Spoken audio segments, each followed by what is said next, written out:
Un secret bien gardé. Le 20 novembre 1995, Lady Diana faisait tomber le masque au cours d'une interview sans tabou diffusée dans l'émission Panorama sur la chaîne BBC. Face au journaliste Martin Bashir, qui était venu la rejoindre au palais de Kensington, la princesse des cœurs s'est confiée sans retenue pendant plusieurs heures au sujet de sa vie au sein de la famille royale d'Angleterre. Un enregistrement écourté puisque l'interview complète, disponible sur YouTube, dure moins d'1 heure.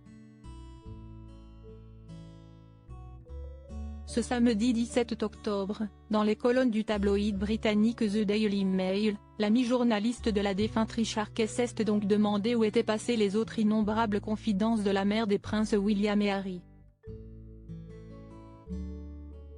Certaines personnes liées au programme ont laissé entendre que 20 minutes d'interview avaient disparu, raconte ainsi Richard Kay.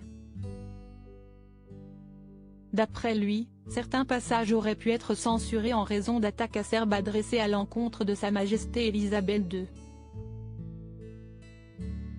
Car, si elle était adorée par le peuple du Royaume-Uni, icône de générosité, de beauté et de bonté, Lady Diana n'était pas parvenue à se faire une place au sein de la monarchie, elle qui était un esprit libre, rebelle et donc peu protocolaire. Dans son interview Confession, la princesse de Galles aurait, selon les rumeurs, proféré de nombreuses critiques à l'encontre des membres de la firme, à commencer par la reine-mère, Elisabeth Bowes-Lyon, la mère de Sa Majesté Elisabeth II. Mais si les spéculations fusent, le secret reste entier. De quoi renforcer le mythe de cette interview que Lady Diana avait d'ailleurs gardée secrète avant sa diffusion. Sa Majesté Elisabeth II est tombée des nues. Ce fut donc une mauvaise surprise pour Sa Majesté Elisabeth II.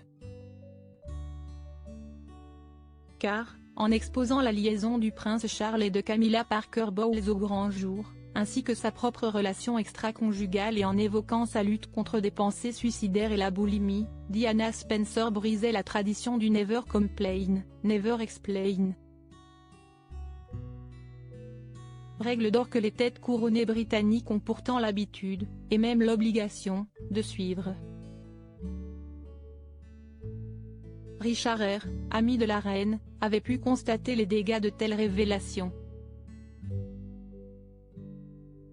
J'ai déjeuné avec la reine peu après, et elle m'a dit spontanément comment vont les choses à la BBC.